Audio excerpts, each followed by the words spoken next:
certain people, when they see me, you know, at other events, like they don't really speak to me, but they see me here, they see me, you know, in my own section of the club, or see me going crazy on stage. You know, now all of a sudden it's a, man, what's up, how you been? Yeah. You gotta tap in, bro. It's not real. DJ Firestarr keeping it smashed. Yo, it's your girl Kaash Paige and DJ Firestarr. We're going crazy on Influential Records on Spotify. You already know what's going on, man. Go in and tap in. It's your girl and it's your boy, Swag. Firestarr, Spotify, Influential Records, Woo! Dash Radio, the rap show, UK to US. That's new, yeah. I'm not new to this, you know, all of that. Not new to this, he's true to this. Come on. Like in the building, Texas, Dallas, Kaash Paige. Hey. Now I tried to memorize the breakdown of the name. Kill all arrogance, stop hatred. Yes. Yeah? Uh-huh. Sick. You're in the UK. I'm in the UK. Now, I know you had a hella interviews today. Hella, you've been answering loads of questions. So before we get into the Influential Records, let's talk about the UK experience a little bit. Like, obviously, we've been talking for a minute.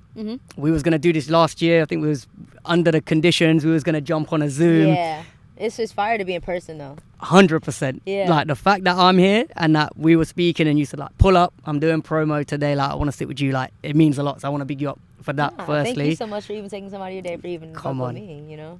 UK, London, talk to me. Like, how you been feeling the vibes, man? UK London was actually insane. I was saying I want to come back. I'm probably gonna be back here in September, but like I want to like stay out for some months. Right. Just like really tap into the studio, tap into the culture, like see what I can really do out here. Yeah, because That's I think like when people get asked that question and they come to do like the festival show, and especially when we ask like artists from overseas, the reality is you haven't had a chance to really take that much in, you know, because you're rushing around, you got the show, you get the fan love, but you're not really outside, you know what I mean? So I think it'd be dope for you to like experience more, and you know, the people want you, and be outside, the and people want you back here, get some more good food, because I had some fire like curry chicken today. Yeah, you love talking about food, man. I was doing my research, watching some of the old interviews and that, and I think I was watching the Nardwar drop, and you were talking about a spot back home called Rude. Was it Rude? Yeah, Rudy's Chicken. Yeah. So I was paying attention to that because obviously, who doesn't love food? You know what I'm saying? Facts. So you had chicken is crazy though. So the food out here has been all right, because you know a lot of the US artists, when they used to come over here, they didn't used to rate it out here, man. But I feel like it just depends on who you're around. Like I just had some good Caribbean food. But okay, like, sick. Also, it's kind of just like I also been eating Nando's. Like that's the like go. You know, that's like the standard kind of like. And Let's just go to Nando's. My whole thing is I'm really into like culture, so I think it's about being around the right people and somebody taking me to the spots, being like, 100. oh no, like this is what's really, you know. Yeah, and that's what I like yeah, to do. yeah. Like I like to like be around like foodies, like of course, people that like flavor, that like spice. That can just take you to the dope spots. Like don't take me to like the bougie restaurants. No, like, if it's a food truck, it's a food truck. That's how it goes down. Take me to the hole in the wall spot. Take me to the ghetto. You know. I love that. So the shows, like we touched on it a little bit, and I know obviously the fan love has been crazy. I saw the posts, I saw the crowd, the same way you was like shocked at the love that you're getting, because it's been a minute. Yeah, we've been on pause, right? So but what does it mean to you, like getting that reaction from the real ones? They're singing, the ladies are singing, you know what I mean? It's going off. And you did Portugal as well. So talk about that a little bit. It was kind of just like, I feel like with Portugal, it was wild because we're on sand. So it's like you're performing on a beach and it's like water and everybody. I'm like, yo, this is crazy. Like, this is beautiful. Yes, but it's crazy like, out the Europeans out there aggressive. Like, shorty's like, they're like, I'm coming home with you. I'm like, bro, I'm like, yo. She's like, my friend doesn't speak English, but I'm translating for her. Like, she wants your number. She wants to come home with you. I'm like, bro, what? Wow. There's a whole different world right now. Is that what's happening in Portugal? Yeah, Portugal was going nuts. Like, the girls were like on it, bro. And I feel like out here, the fans like was really excited. They really like, they're like down to earth and letting you know how your music has changed their lives, or how they got put on to you, or just like how much they love you. And I feel like I respect that a lot, because it's like, you know what I'm saying, a lot of in America people try to act too cool. Like nobody wants to be a fan. Nobody wants to be like, oh, like I'm actually a huge fan of your music. Everybody's kind of right. Like, oh, Stush. cool. We call it stush. Yeah. Like a little bit like standoffish. Like they stush? don't want. Yeah, that's they don't. hard. They I've don't been want learning a little bit of lingo out here, like dead ting, dead that. Yeah. But more stush out there for sure. So, the journey that you've had, and the fact that there's been that kind of gap. How, for an artist to, it's kind of like an obvious question really, but to get that love back, how important is that when it comes to like motivation for you and like the self-belief side of like, do you know what I mean? It's like, reassurance for sure. That's the word. Because it's like, of course, like, I'm still a upcoming artist, so it's like Right. I don't expect everybody to know every word to my song. You know what I'm Yeah. saying? Or any song I have out. You know what I'm saying? Like, of course, it's exciting when people do know, or you can teach them. Yeah. I feel like what I'm learning right now is teaching them how to learn my songs. Like, Right, even if right. it's just the hook. You know what I'm saying? Like, teaching them. And I feel as if it's just reassurance, like, you're doing a great job. Because, like, as artists, you're already so hard on yourself, and you're just like, oh, like, I need to work harder, or I messed up on the note, this, that. Like, even last night was my first time ever in life looking at one of my performance videos. You said I do that in the not look post. at my performance videos because I'm just, like, so cringe of myself sometimes. I'm looking at it, I'm like... But you was I'm happy like, with that one. I was happy You with was- that one. Because Yeah, it was yeah, kind of like, sick. I sat through the whole thing. I sat through the whole set and Yeah. watched it without turning it off, trying to, you know, like, being like, I can't watch this. Like, I used to watch my Rolling Loud sets and be like, I'm turning this off. I can't watch it. Yeah. But it's like, no, you watch that, you study how you operate. And I was just like, man, like, I did a really great job. And I feel like I don't give 100%. myself enough applause, you know, on it. So I'm just like, And it's always sick when you have them moments because, like you said, like with a lot of artists, and I think anyone who does something that they're passionate about, I can speak from the DJ life experience. Like, exactly. I'll have a set or I'll have an interview or something, and I'll be, you know, looking back like, man, that was whack, man. Like, you didn't do this, Firestarr. Like, you fucked this up. Like, you didn't ask this. And then you're stressing yourself, and then your peoples will see it and they'll be like, this was crazy. Yeah, like, this you is know, the best thing ever. and you're thinking about a whole nother like 10 different things in your head. But that's just how. yeah, you're like, that's how dang, I wish I would have did this. And it's like, bro, like, you did exactly what you're supposed to do. But I think that side of it, or the man them It's are beautiful. telling me, is that's what makes people like yourself great and pushes you, because that's the passion, that's the realness, right?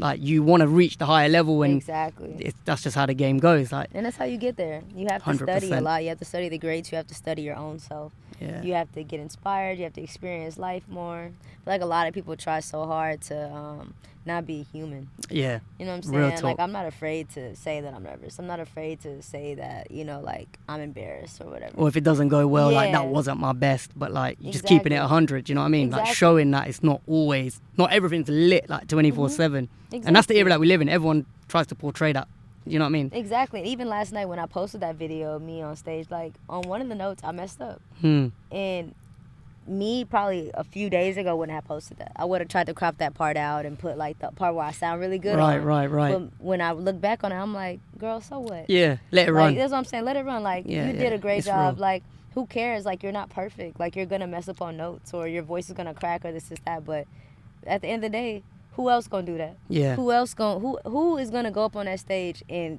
talk to that crowd like you talk to that crowd? Yeah, 100%. Who's going to cater that room? And- so it's just like the fact that I was able to do that, I shouldn't care what anybody else No. thinks about me, because I did it. You Yeah. know, God put me on that stage for a reason. He put these people in my life for a reason. But I think that's just the pressure of the era and the society that we're in. That's what it is. You know what I'm saying? Like, we all feel that. I think, like, everything's heightened. The spotlights, when anyone posts up something, it's like, if it's not perfect, someone's always gonna have something to say. Yeah. And it's really weird, because the reality is, hella people say be real, but then there's a lot of people who talk about being real, but they're not. But they're really- basically, they're not not real. about it. They don't stick to their word, because they're quick to be in those comments yeah. saying not showing the love, or throwing a bit of shade or whatever, or not saying anything, you know. And I think that's where the conversation comes in about kind of who's really, really real and who's just saying it because that's a bandwagon in itself. I feel kind like of the thing. realest people are comfortable with knowing that they're still growing and developing. Facts. And it's like nobody's perfect. And No. I feel as if, like, sometimes, especially being in the industry, you try to portray that perfectness because it's social media now. You want everything to look good. You don't want to Yeah. show the bad sides or whatever. Like, you want to show those private jets. You want to show first class before you want to show you on a regular plane. Yeah. You know what 100, I'm saying? 100. So it's just like, in my mind, it's like, why? You know what I'm saying? I think that's what I'm learning right now. I'm like, why? Like, Yeah. we all going to the same place. Yeah. You're Yeah, not in this facts. first class. You're not in this first class seat. You're in this economy seat, but you're going to Portugal. You're going to London. You in a first class seat going to New York. Cool. Yeah. But it's like, these are two different types of things. You know what I'm saying? I feel as if, like, you start to soak up these industry values where you got to look like this certain type of person, or you got to hit number one every single time, have the number one project. And it's like, bro, this is a marathon. Like, you're not going to get that, like, out of the bat. Like, yes, sometimes it does happen. You know what I'm saying? Like, it does happen. But it's just like, you have to understand that you have to keep growing. Because I used to beat myself up every single time I dropped a song and it didn't go number one or it didn't do nothing. I'd be like, bro, label sucked. You know what I'm saying? Like, they didn't do what they were supposed to do, this, that. But it's Yeah. like, no, they really did do what they're supposed to do. It's just the fact that I need to learn that anything I put out is a success because I made it, I loved it, and I was able to put it out. That's a true success. Yeah. And basically, don't give a fuck what anyone thinks. Nah, not at all. Yeah. And it's like, I struggle with that. You know what I'm saying? Like, especially growing up, I used to always, like, I used to wear Jordans. Like, I grew up in a suburban community where everybody had money. You know, their parents bought them Jordans. My mama had bought me Jordans, but they was teams. Okay. They wasn't real, you know, but people yeah. clowned me for what I wore and this, Right. that. So that's where Kaash came from. Kill all arrogance, stop hatred. I used to be around the most arrogant people where I would hate myself for not being them. Or being like them. But it's like, why? Yeah. Everybody's the same. We bleed the same. Yeah, Like, it takes, I think it's a journey, and it takes a lot mentally to build that level of, obviously, like strength, resilience. And then I think you hit a point eventually where I think people maybe kind of give less of a shit about that stuff. And then you're kind of rolling ahead, you know what I mean? Exactly. But it takes a while. It takes a while because stuff hurts, comments hurt, you know what I'm saying? Facts. Like, people act too cool to mess with mess you in with the you, industry. 100. Like, I feel like that's like the That's big a thing in common the one, industry. right? Yeah, like Yeah. gatekeeping or just like, Facts. I mean, like, I'm not going to say no names, but it just kind of just happened. Like, certain people, when they see me, you know, at other events, like, they don't really speak to me, but they see me here, they see me, you know, at my own section of the club, or see me going crazy on stage. You know, now all of a sudden it's man, what's up, how you been? Yeah. We gotta tap in, bro. It's not real. Yeah, but it's not like, real. I've been in your DMs, or I've already said hey to you before. You didn't give me that same type of energy. You didn't give me but that now respect. Or that you're love. like on that, bro. Like, Facts. Influential Records, that's a series that I run, Kaash, right? We do it in 2 parts. So the first part is 5 essential records I want you to pick from your own catalogue.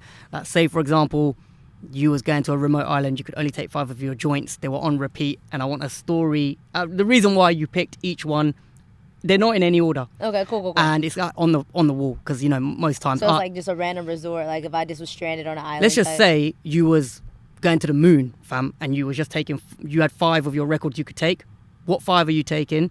And give us a little story behind each record, the reason why you're picking it, and maybe something we don't even know about that joint. I let's feel jump like in. I'm for sure taking Grammy Week. Okay. With me and Don.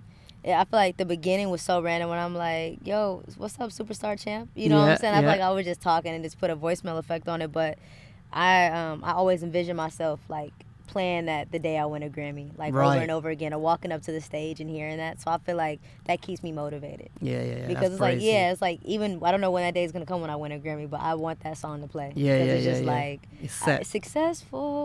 Like, everybody wants to be successful. Everybody is successful in their own way, but I feel like that, like, it's a cheerful song. So I feel like I'll for sure have that one. Of course, I gotta go with Soul Ties, SSG Kobe. Yeah, I feel like that's just gonna have me my feelings. Like, I need to hear Kobe's verse on there. You know what I'm saying? Like that. That's the main thing I need to hear. That I need your love. Yeah. I need your heart. Right by mine. Like, that just puts me in a hole, like a rabbit hole, where I'm like, I'm crying. Yeah, you know what I'm saying? Like, I'm yeah. sipping. Yeah.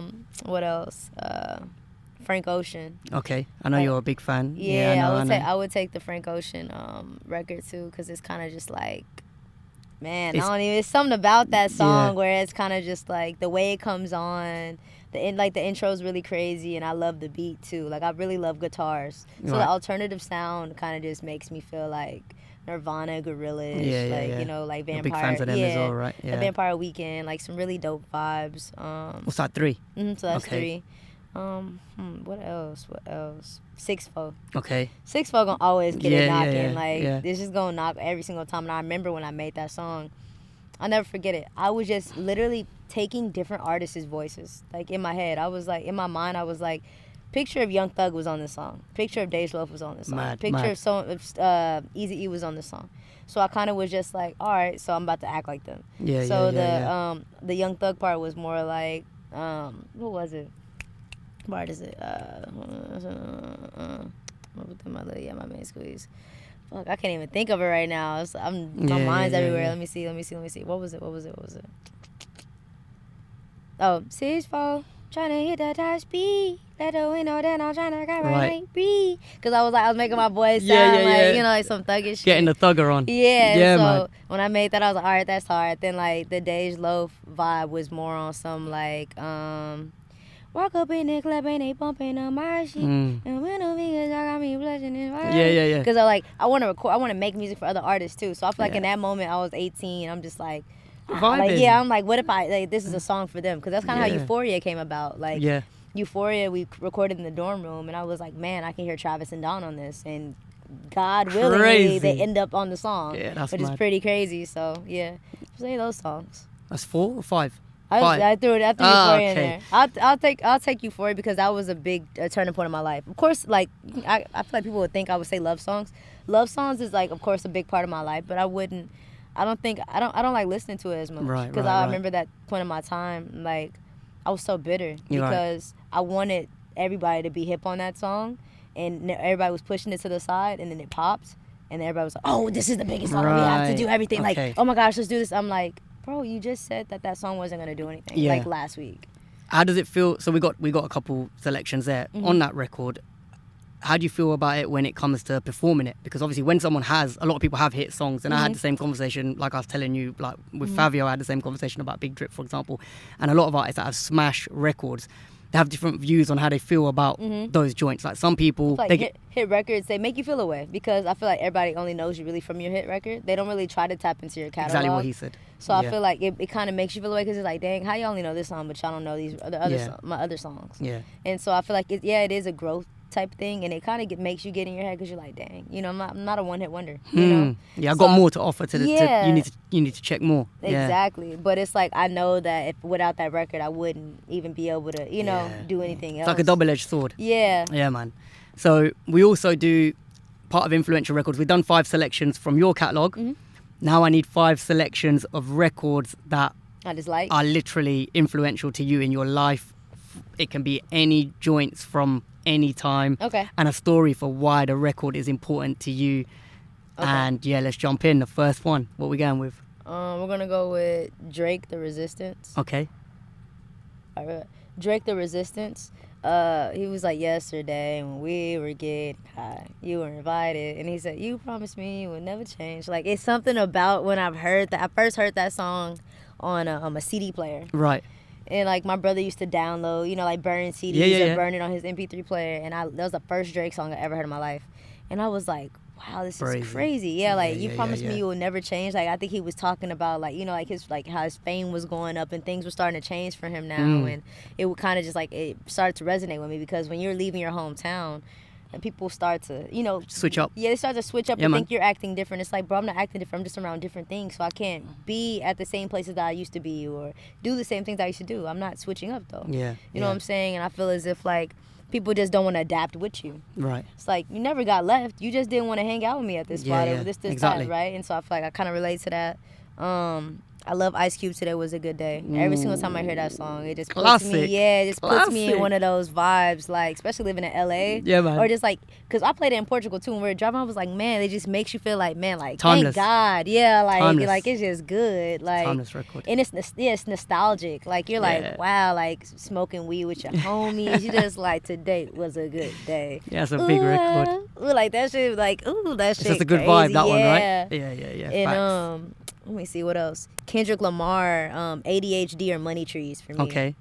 I think ADHD is the first song like I ever really like started getting into like, like shrooms or like stuff like that. I was like, I'm weird. So it was like whenever I did shrooms, I was like, we have to play ADHD behind it. And he was like, why? I was like, bro, it's just play it. We just have to. What I'm saying? Yeah, like, we yeah, just have yeah, to yeah. play it. And it was like, it put me in this trance like, hey, doobies to the face. Facts. Fuck that. Yeah, bottles in the case. And then Money Trees, like that just, I don't know. Like, yeah, that's just the anthem. Yeah, that's what I'm saying. That itself, man. nostalgic feeling just, it resonates with me. And I love all of Kendrick's music, for sure. But Chapter 6, all those songs, like, you know what I'm saying? It's a lot. So that's 3. Yeah. The fourth one, what is the fourth song? Puffin' Those Zooties. Okay. Future. Yeah. I feel like Puffin' Those Zooties with Future, he's like, you helped me win. Like, bro, like, I don't know, Future does something to me where I'm like, I feel like I am the villain. You have to, you know what I'm saying? Like, I'm running shit. And I feel like with Future, he makes you feel like you're the boss. Yeah. Like, same with Rick Ross. Rick Ross makes you feel like you're the boss. Like, Facts. so I don't know. I feel like that's a really great record for me. I just like to listen to it when I'm gassing or just like in a club. What else? It's another song. I was gonna either say it was a Rick Ross song or it was a Oh, it was a Lil Wayne song. Which one? It might have to be Fireman for me. Ooh, It might have to be I like that Fireman. one. Yeah, Firestarr and crazy. Fireman, That's what I'm Weezy. saying, Talk about that like, one. That's classic. That's classic Wayne. That's what I'm That's saying. classic Wayne, man. Fireman is crazy. Fireman's nuts, man. Like, oh my gosh, bro. Oh, there's something about it that makes me like, Yeah. doo-dum, doo-dum, doo-dum, Yeah, it's doo-dum, crazy. doo-dum. Just Yep. Weezy, that's Yep. classic Wayne, Yeah, man. it's Oh my like god. it makes you feel like you're Hype. like, yeah, super hype, and it gives me those Amelie vibes too. Yeah, like weird. It's like, facts. I'm the flyest person in the room right now. Like, what Yeah. you on? Like, I'm the fireman, fire for fireman. And that era is Like, it was something else. crazy. You know what I mean? And baggy too. I like that style, mm. like the non-fitted clothes. Yeah. The That cash fit- money yeah. era was It's something else. insane. So we've got 5 there. I know we ain't got long, so what I want to do is, before I let you run out of here, as you know, I told you I threw out some questions No, to for the sure, for people. sure. So let's run through these real Let's do it, quick. let's do it. What's the meaning behind love songs? Meaning behind love songs is I was never in love. I kind of just wrote a song to see how love would feel. Okay. As weird as that sounds, I wasn't in love though when I wrote that song. Do you still cash your checks? I still cash my checks. Cash my checks is my alter ego. Favorite city you've visited so far? Damn. I would say it has to be London, honestly. Ooh, I'm not even you're not saying just that just saying to that, right? gas. Nah, hell no. Okay. I'm not just saying that to gas, but I really do like London. London or Houston. Okay. What's your ethnicity? I'm black. There you go. Straight. And this one, I like this one. Can we get Teenage Fever on vinyl? Yes. Y'all can get Teenage Fever on vinyl. There you go. You got to find that. I mean, it's there. She said it. Cool. Hell That's yeah, no, I everything. appreciate you. Nah, Firestarr. thank you. Kaash Firestarr and Paige. Kaash Paige. We're in the Finally linking up, building. man. It's been a movie. Thank you I so much for appreciate even you. taking the time out your day to Thank come you. fuck with me. And, you know, like, steadily just keeping in contact with me. Come and, on, like, yeah, man. like, We got love for you out here. The Yeah, people no. want you back. So when you're back, we're going to chop it up again for hey, sure. Thank you. Hell yeah. Yeah? We're going to have a great time. Big ups. Hey, big ups. Love. Swag.